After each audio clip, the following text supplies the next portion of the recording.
Well, another very warm welcome back, all my vintage dirt bike YouTubers, and thanks to you all once again for retuning to my classic dirt bike TV. And I hope you are continuing to find material here to entertain you with regards looking at these old classic race bikes.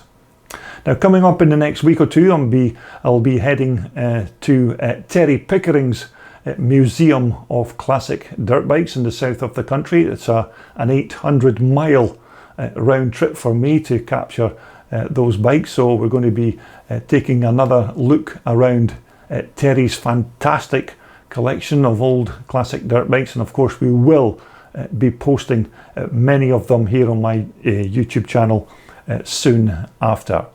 But until then, we're going classic racing once again, and this time we're going to showcase some racing footage from the Scottish Classic Motorcycle Racing Club's event that was held at Cumstone Farm in Lockerbie in 2016. So without any further delay, let's just jump straight into race one. Yes, thanks for joining me again, and our first race of the day is the pre-1975 up to 300cc class. And the weather here at Lockerbie was unseasonably dry for the 24th of April. Normally in Scotland we are getting absolutely battered with rain by this time of the year, but still quite thankful that the track is dry. So as the riders leave the line, it looks like a good start by Derek McCauley on that 250 Bultaco at Pursang. As we take a look at Stephen Shaw there, number 143 on the Husqvarna, with Kenny Harper close behind, but it's Derek McCauley on the Bultaco who's made the early running. Looks like Gary Britton in second position there on the YZ Yamaha bike. Number 62 there is Chris Weatheritt. Chris is riding that quite unusual CZ hybrid machine. But I have to say, beautiful landscape here at Cumstone Farm in Lockerbie. As we take a look at our race leader, second place man looks like that's Craig Dixon in second place on the 254-stroke Kawasaki machine. Stephen Shaw, number 143, coming through on the Husqvarna. Number 118 is Kenny Harper on the Bultaco Pursang. Number 62 again is Chris Weatheritt. We're looking at number 3 there, that's Tommy Anderson on the 250 Husqvarna. It looks like Tommy's had quite a bad start because he's usually running at the front of the pack in this class, so it's Tommy's either been late at the start line or has had some kind of mechanical trouble in the first lap of this race. Number 246 there, that's Ian Ward on the Villiers machine, an old 1960s Villiers race bike. So as it stands, as they cross the line to complete another lap, it's still Derek McCauley on the 250 Bultaco. Craig Dixon here at number 26 in second position. I think that's one of those old 254-stroke Kawasaki's that Craig is riding. It's certainly not a bike that you see on a racetrack these days, but it's good to see that these guys are not keeping these bikes locked away and are still using them as weekend racers. And just coming towards us is Darryl Wiley. Darryl's riding that 254-stroke Honda.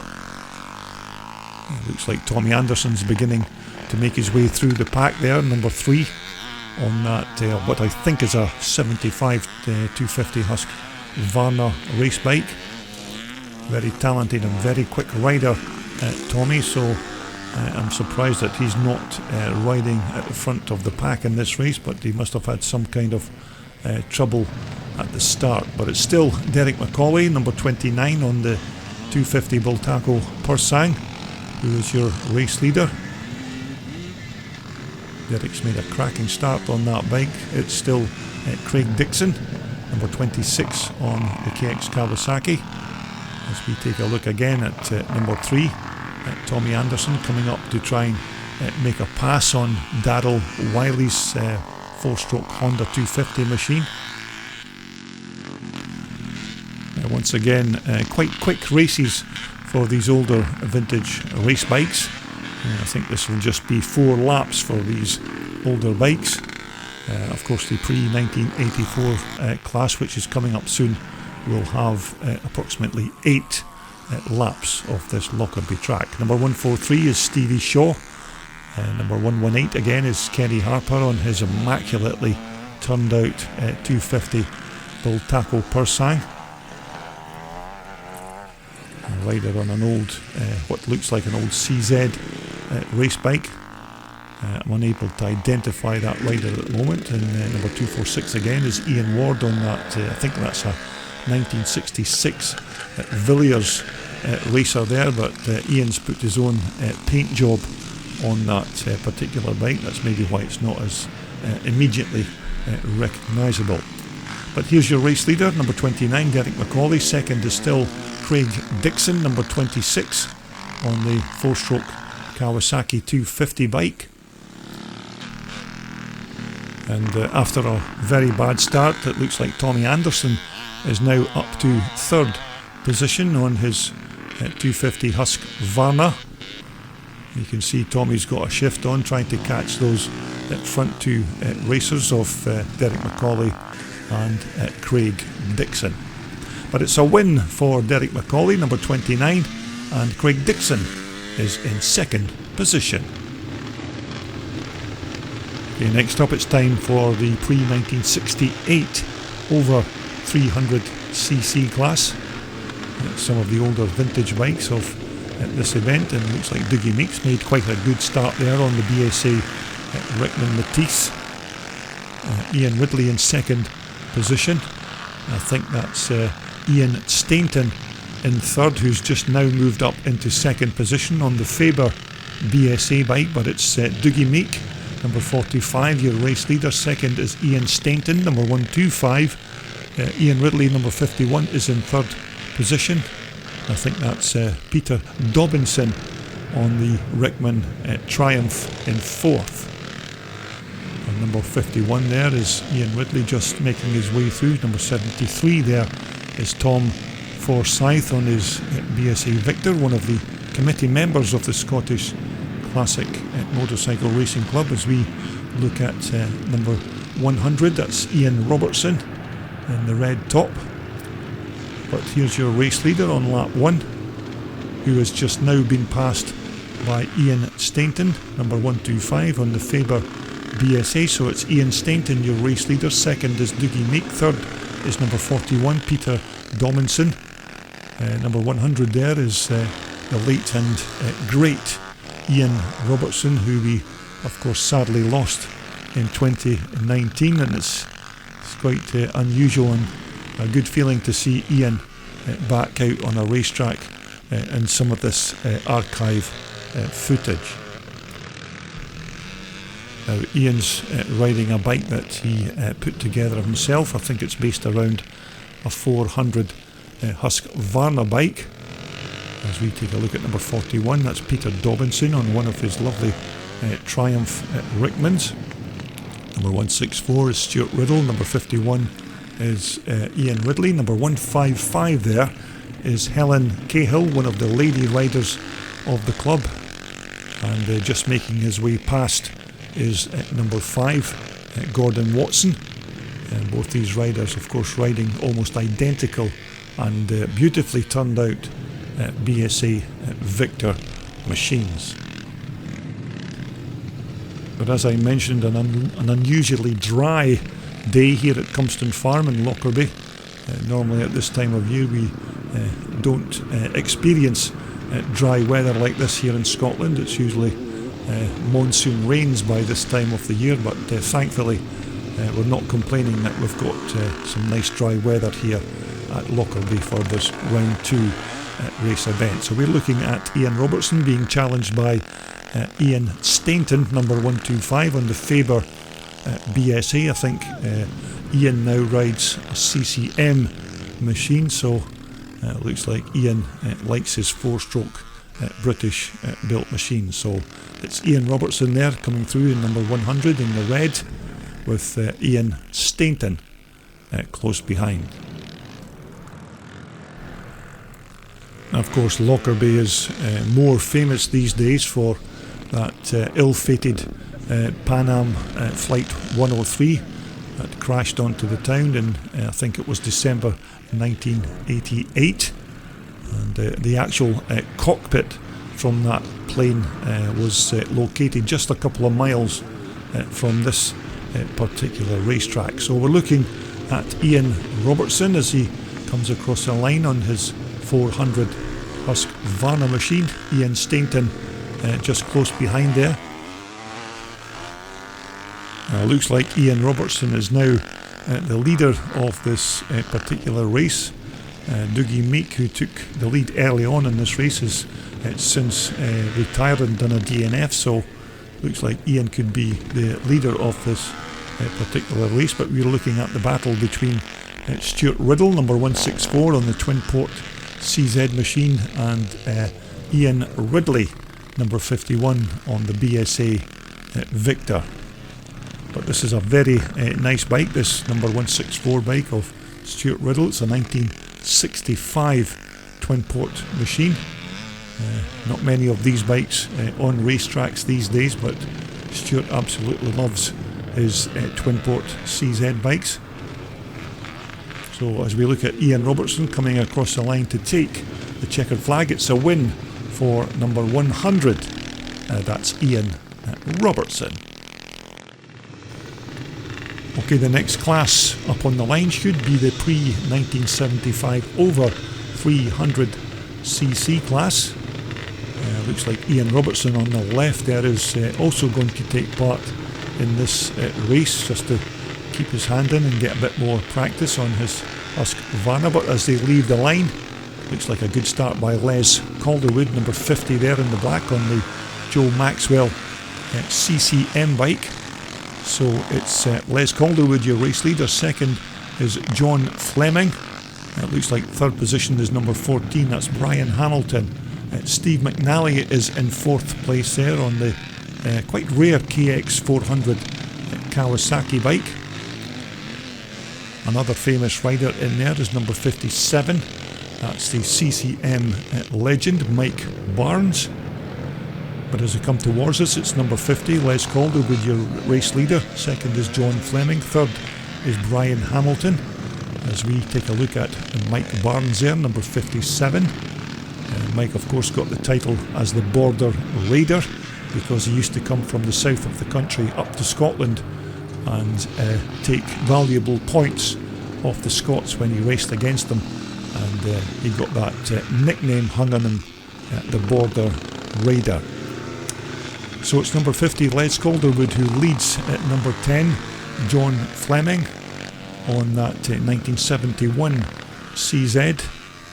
Well, the frame and the engine is basically from 1971, but this bike of John Fleming's has got a lot of trick parts fitted to it, so it doesn't look too much like an original bike from that particular year, but nevertheless still quite a quick little machine. But it's Les Calderwood, number 50 on the Joe Maxwell CCM, who's your race leader, but looks like he's now going to be passed by John Fleming for that pole position.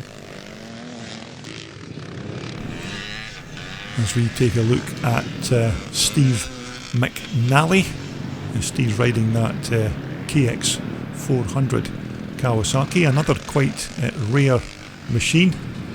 It's nice to see these older bikes still taking part in classic scrambles events. But it's number 10 here, John Fleming, as he crosses the line to complete another lap. It's John Fleming on the 360 CZ bike. Les Calderwood now in second position, but not too far behind. Number 136 is Stephen McNally again, just being passed by Mike Barnes. Looks like Steve McNally's got a problem with his KX there. Looks like the exhaust expansion chamber's just getting ready to leave the bike. It's trailing on the ground, so it looks like Steve could be heading for a DNF in this race with that trailing exhaust pipe. As we take a look at number 57 again, the legendary Mike Barnes. CCM man through and through, absolutely loves his CCMs. And of course Mike's son Keith also races these Alan Clues CCM bikes. But it's still John Fleming, your race leader, as he completes another racing lap on that quite nice and quite quick old CCM bike. Number 50 is still Les Calderwood on the Joe Maxwell 1974 CCM. This of course is not a fully original bike from that year, but Joe Maxwell Engineering build replica 1974 bikes, and these bikes are just about as near as damn it to the original manufacturer's specification. Number 20 is Stuart Roden. Stuart's also riding a CCM bike, and it looks like Stuart was late to the start line once again, because he should be up with the front runners in this particular race, but maybe had some kind of mechanical issue. So it's John Fleming crossing the line to take in another racing lap. And this will be the last and final lap of this first pre-1975 over 300cc class race. So Les Calderwood still looking good for a second place finish. But as our race leader heads towards the checkered flag, it's going to be the first win of the day for number 10, John Fleming on the 360 CZ, and Les Calderwood is going to take second position. Okay, next up we're going to take a look at the first of two races for the pre-1984 class, or twin shock class as it used to be known. An excellent turnout of bikes for this class, as you can see. I think there's about 23 or 24 bikes on the line for this class, so a good turnout of pre-1984 bikes as they leave the line. It's a good start by Robert Smith, but it looks like John Stokes has just about got the whole shot there. And so as they make their way into turn 2, it's Robert Smith on the black 490 Maico, or Maico if you're watching this in the USA. So it's Robert Smith, your race leader. Second is John Stokes. Third place is, I think it's Nigel Sowerby in third position. But a good collection of old pre-1984 bikes in this class. A nice picturesque setting for an old classic scramble event as your race leader comes around to complete lap 1. It's number 151, John Stokes on the Maico. Second is Robert Smith. Third is Nigel Sowerby. Fourth is Graham Smith, I think. John Porteous just making his way through as we look at number 43. That's Andy Mallock riding that 500 Armstrong machine with the Rotax 4-stroke motor in the frame. But this pre-1984 class with the Scottish Classic Motorcycle Racing Club is a very popular class for these old twin shockers, and we usually get a very good turnout of pre-1984 bikes at all of these Scottish Classic race events. Number 53 just going through there is Wolf Sport man Bill Brown. But here's your race leader as he comes off the jump and crosses the line to complete lap 2. It's John Stokes, number 151. Now remember, these pre-1984 bikes, I think it's about 8 laps these bikes get rather than the 4 laps for the old classic bikes, as we look at number 93, Nigel Sowerby. But these 81 490 Maicos Mega 2s are hugely popular race bikes with the twin shock and pre-1984 class riders at these events. That's why they're so popular at these races around the UK. We're just looking at Graham Smith going through on his IT Yamaha. But here's the battle for the lead. It's now Nigel Sowerby who is your race leader. Second is John Stokes. Both these riders again riding these German Maicos. Of course we call them Maicos here in the UK, but I know that over in the States they tend to call these bikes Makos, but you say tomato and I say tomato, but it's Nigel Sowerby, number 93, your race leader. Number 151, John Stokes is second. Robert Smith just going through there in third position. Graham Smith just coming through on his IT Yamaha bike. Very nice looking old red Rocket there. So it's still Cumbrian racer, number 93, Nigel Sowerby, your race leader. And track conditions, of course, here at Cumstone Farm are absolutely perfect, unusually so. As I mentioned previously, we tend to get quite a lot of rain in April in Scotland, but we're not complaining that the track is very dry at this event. But it's Nigel Sowerby, your race leader. Second is John Stokes there. 233 again is Graham Smith, who always seems to me like he's sitting on the back mudguard of the bike rather than the seat, because as you can see, Graham's quite a tall person like myself, and I always feel that he's sitting on the back mudguard of the bike rather than sitting in the seat. And so as our race leader heads towards the checkered flag, it's going to be the first win of the day in the pre-1984 class for number 93. That's Nigel Sowerby, with John Stokes in second position. Okay, we're going to conclude the highlights from the Scottish Classic Motorcycle Racing Club's event here at Lockerbie 2016 by taking a look at the second pre-1984 class race. Now, you may remember you just seen Nigel Sowerby take that first win in race 1, so we'll just wait to find out if Nigel can do the double in the second race. So we're just about good to go as the 20 or so riders leave the line, but it is in fact Nigel Sowerby with the whole shot into turn 1.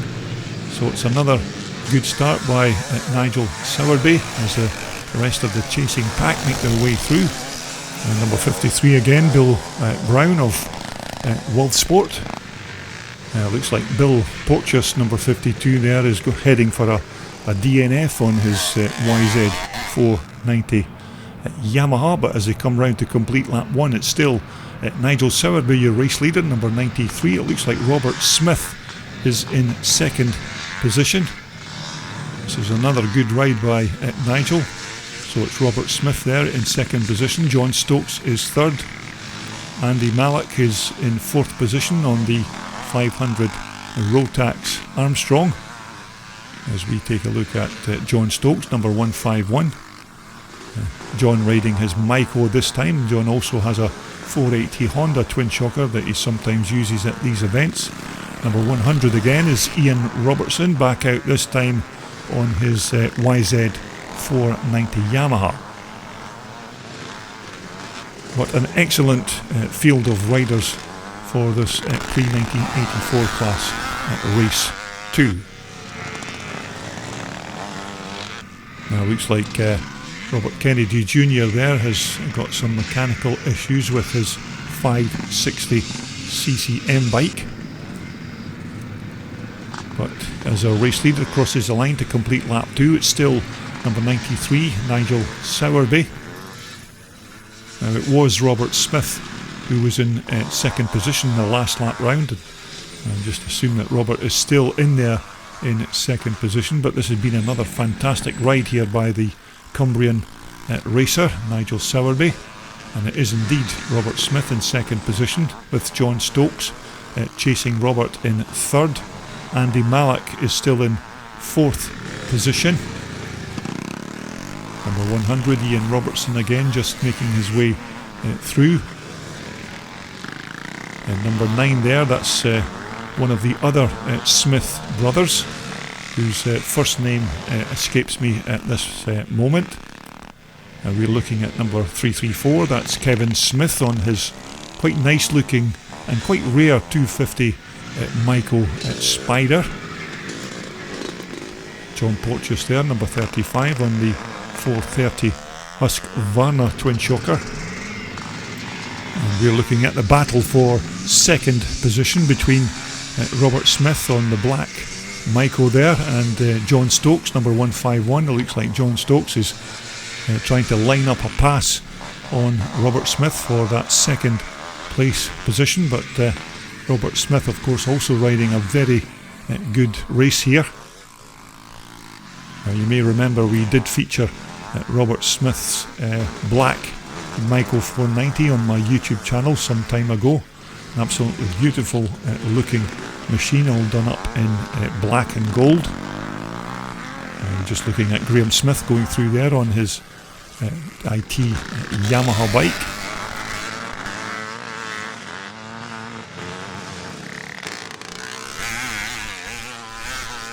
And we're taking a look at number 53, Bill Brown, an absolute legend in terms of motocross and twin shock racing. Bill puts as much back into the sport as he takes out, and sometimes even more, but certainly a great man and an absolute motocross racing legend. So we're looking at our race leader, number 93, Nigel Sowerby.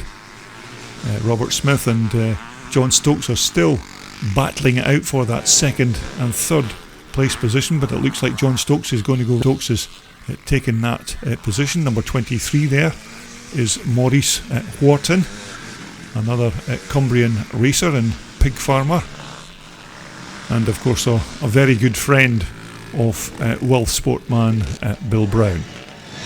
So we're looking at number 100 again, Ian Robertson, this time out on his YZ490 Yamaha. You may remember Ian was racing his 400 Husqvarna in some of the other races, but he's taking part in this pre-1984 race this time. Now he probably won't score any championship points, as most of these riders have to be registered in just one racing class to score championship points, but we're looking at number 92, that's Shane Sowerby, nearly coming a cropper there on the corner, but Shane also riding one of those Mycos. Number 53 again, the racing legend Bill Brown, on one of his hundreds of Mycos that he has in his collection. But as our race leader heads towards the checkered flag, it's going to be the second win of the day for Nigel Sowerby, with John Stokes in second position. Well, I do hope you enjoyed that quite brief look around a few of the races from the Scottish Classic Motorcycle Racing Club's 2016 event that was held at Cumstone Farm, another one of those old school motorcycle racetracks, and perfectly suited for those old vintage race bikes. Okay, coming up in my next video posting, we're going to take a look at this quite nice looking old Myco GME 250 from 1985. Now this bike belongs to Mike Robertson, and Mike bought this bike as a non-runner many years ago, so we're going to take a look at Mike Robertson's old Myco in my next video posting. So until then, everybody of course continue to be safe and well, and we'll all get together once again when we return to talk about vintage iron right here on your favourite classic dirt bike TV channel.